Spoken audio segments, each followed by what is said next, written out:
যে ভারতবর্ষ ঢুকে ইসলামকে প্রচার করার জন্য, প্রসার করার জন্য, ইসলাম ইজ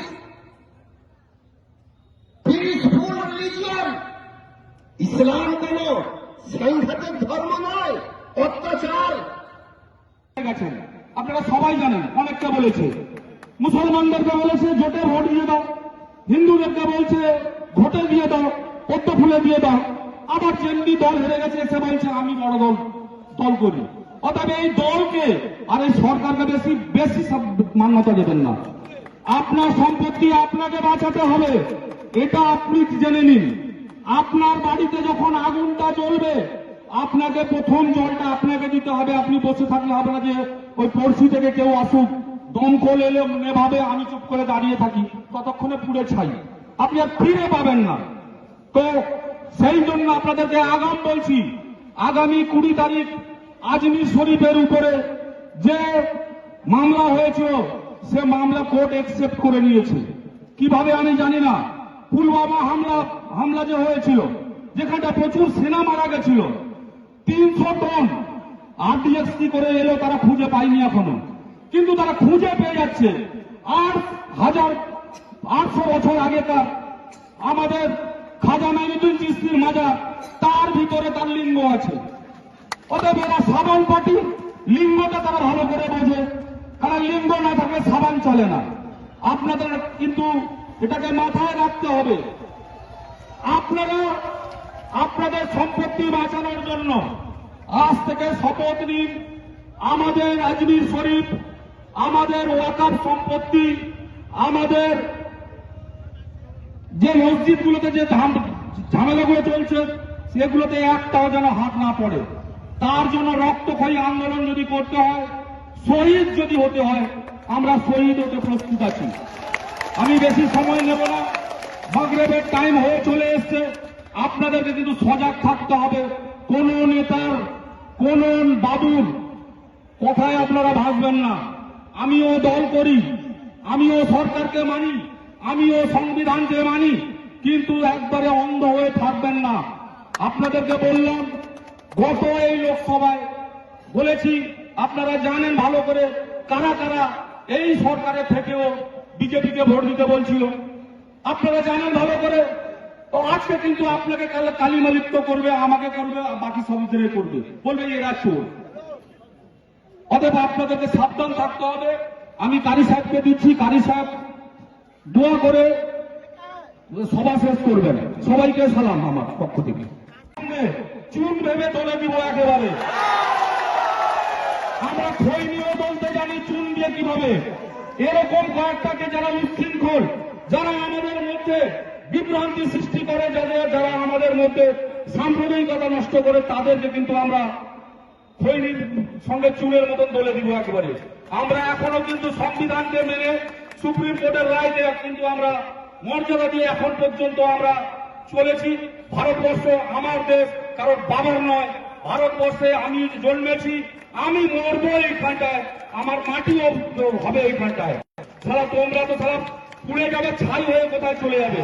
আমার মাটিটাই আমি জন্মেছি, আমি মৃত্যুবরণ করলেও আমাকে এই মাটিটাই মৃত্যুবরণ করতে হবে। এই বলে সবাইকে আগামী দিনে আপনারা সুস্থ থাকুন, ভালো থাকুন, সালাম জানিয়ে আমার কথা শেষ করছি।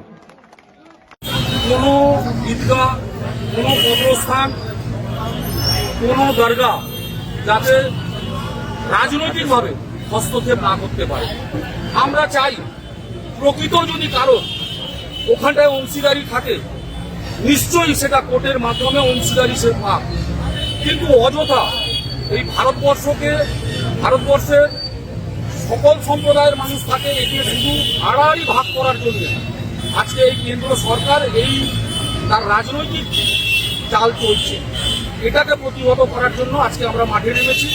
আমরা বার্তা পেয়েছি যে আগামী দিনে সম্বল মসজিদ, জ্ঞানপাপী মসজিদ, আজমির শরীফ এবং আমাদের ওয়াকাফ সম্পত্তি তারা কুক্ষিগত করে তাদের নিজের আওতায় আনতে চাইছে।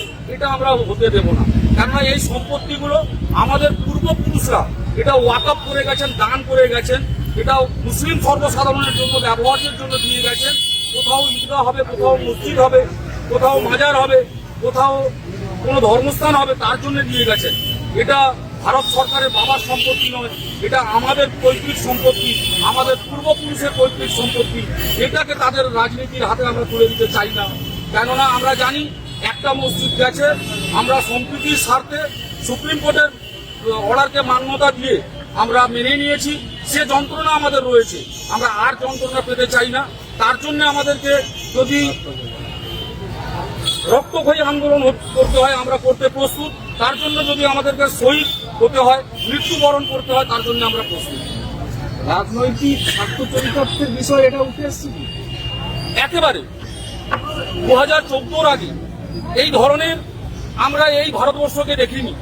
আমরা দেখেছি 2014 পরে সুপ্রিম কোর্ট রাস্তার উপরে যে বাবরি মসজিদকে, যেটা একটা ধর্মাবলম্বী মানুষের সম্পত্তি, অন্য ধর্মাবলম্বী মানুষকে দিয়ে দেওয়া হলো আস্থার উপরে। এটা রাজনৈতিক কৌশল। আন্দোলন জারি থাকবে। আন্দোলন আমাদের জারি থাকবে। আমরা ভারতবর্ষব্যাপী মুসলিম সম্প্রদায়ের মানুষ ওয়াকফ সম্পত্তি এবং আমাদের যে ধর্মীয় স্থানগুলো বাঁচানোর জন্য, তার জন্য আমরা আইনানুগভাবে আইন মেনে আমরা আন্দোলনে নামবো। তার জন্য যদি সরকারের সঙ্গে যদি বিরোধ হয়, তাতেও আমরা প্রস্তুত আছি। ভারতবর্ষ বলুন, বাংলাদেশ বলুন, সংখ্যালঘুদের নিয়ে কি বলবেন? একেবারে এই সংখ্যালঘু আমরা বলতে চাইছি 2014 পরে ভারতবর্ষে যেরকম সংখ্যালঘুদের উপরে রাজনৈতিকভাবে অত্যাচার হচ্ছে, ঠিক তেমনি আমরা দেখতে পাচ্ছি এই শব্দ বাংলাদেশেও সংখ্যালঘুদের উপরে অত্যাচার হচ্ছে। কিন্তু এই সংখ্যালঘুদের অত্যাচারকে আমরা কোনোভাবে মেনে নিতে পারছি না। আমরা চাই যে আমরা সবাই, উভয় সম্প্রদায়ের মানুষ, হিন্দু, মুসলিম, শিখ, খ্রিস্টান, সবাই আমরা মিলে এই সংখ্যালঘুদের যে উপর অত্যাচার হচ্ছে তার জন্য আমরা আন্দোলনে নামি। বাংলাদেশে কেন এই সংখ্যালঘুদের উপরে আন্দোলন হবে, তার জন্য আমাদেরকে আমন্ত্রিত করা হোক। তার জন্য আমাদের যদি মাঠে নামতে হয়, সরকার বাহাদুর আমাদের কাছ থেকে যদি সাহায্য চায়, আমরা নিশ্চয়ই তার জন্য প্রস্তুত আছি। আমি কাঁথি, আমার নাম শেখ মোহাম্মদ আব্দুর রহমান, কাঁথি মুসলিম সেরা কমিটির সভাপতি।